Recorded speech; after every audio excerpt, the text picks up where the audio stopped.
Vu cette nuit, il a neigé un peu plus que prévu. Ok, ça veut dire qu'on va faire les premières traces. Donc devant les cadres, on va se relier pour faire la trace. Derrière, je vous demande de suivre, de bien écouter les consignes.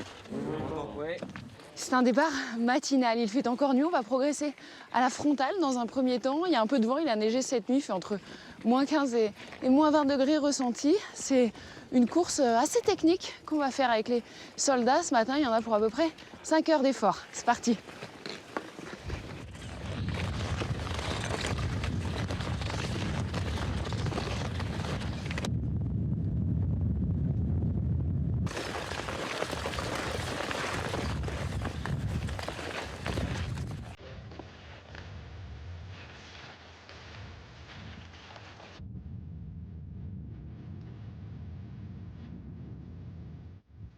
Les conditions sont un petit peu difficiles, un peu exigeantes ce matin, donc faut pas traîner au départ.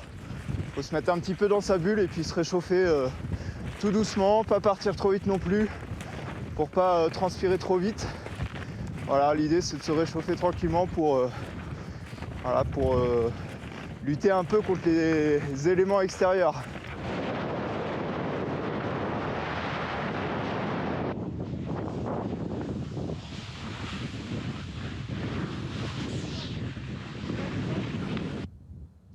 Alors oui, là on vient d'arriver sur un endroit où on va commencer à descendre, donc on passe ce qu'on appelle en position descente. Donc il y a tout un tas de manœuvres à faire. On enlève les pots, on tourne les fixations, on bloque sa chaussure, on baisse les bâtons, on met son casque et puis voilà. Là on est à la 3e semaine du stage, donc ça commence à être assez efficace. Au début forcément ça prend des délais.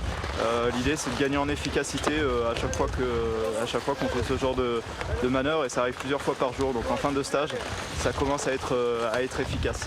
Et pour le capitaine, je te dis, il faut que tu laisses des jalonneurs pour la descente, histoire qu'on voit où il faut aller, parce que là, nous, on n'est pas parti avant 3-4 bonnes minutes.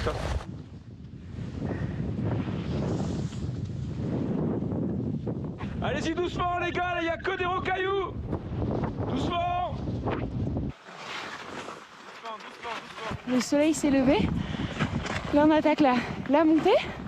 C'est un peu plus cardio. Par contre, par mesure de précaution, il faut garder 5 mètres de distance entre chaque soldat pour éviter de faire trop de poids sur des plaques qui pourraient provoquer des avalanches. Pour voir ce qui était bien et ce qui est amélioré.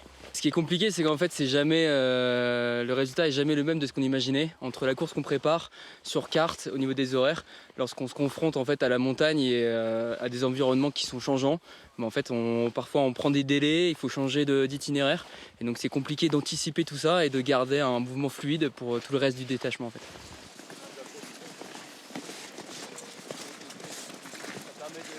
C'est super bien passé. Je trouve que depuis 4 semaines, j'ai beaucoup pris de niveau, les autres aussi d'ailleurs. Et franchement, c'est top. Vous aviez fait de la montagne vous avant ? Que du ski de piste, avec mes parents, c'est tout. Ça change. C'est plus physique, mais franchement, c'est top. Ça y est, on est de retour au chalet. L'heure enfin pour faire une petite pause, prendre un peu de force pour la suite de la journée, parce que l'entraînement, bien sûr, ça continue.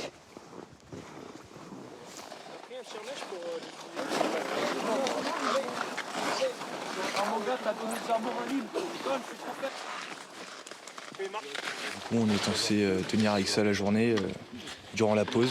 Et oui, ça fait du bien. Et notre petit panier repas pour le midi, chaque matin. Besoin de sucre là ? Un peu, oui. Pendant ce stage, les soldats n'apprennent pas seulement à se déplacer à ski, ils doivent évidemment apprendre à combattre. Donc cet après-midi, ils vont s'entraîner à tirer dans la neige. C'est assez rare dans leur formation. Évidemment. D'accord, après vous dirigez vers le patien là-bas aux ordres du lieutenant. Donc nous, on va travailler sur les 2 cibles SC3 qui sont des petites cibles, des petits triangles noirs là qu'on voit légèrement sur la gauche. Feu à votre initiative! Il y en a qui n'avaient jamais mis de ski avant et ils se retrouvent à la fois devoir gérer leur arme, ce qui est quand même un savoir-faire assez difficile, assez exigeant, suivre les ordres qu'on leur donne en temps réel et en plus gérer leur ski, leur sac. Et donc là, ça demande un peu de tout prendre en compte, tout ce qu'il y a autour d'eux, et ouais, c'est assez difficile. Sur la quarantaine de soldats qui ont commencé cette formation il y a 3 semaines, seule une trentaine devrait arriver au bout. Les autres ont abandonné pour cause de blessures légères, mais c'est une nouvelle preuve de l'exigence de ce régiment de montagne. Il célébrera cet été ses 40 ans d'existence.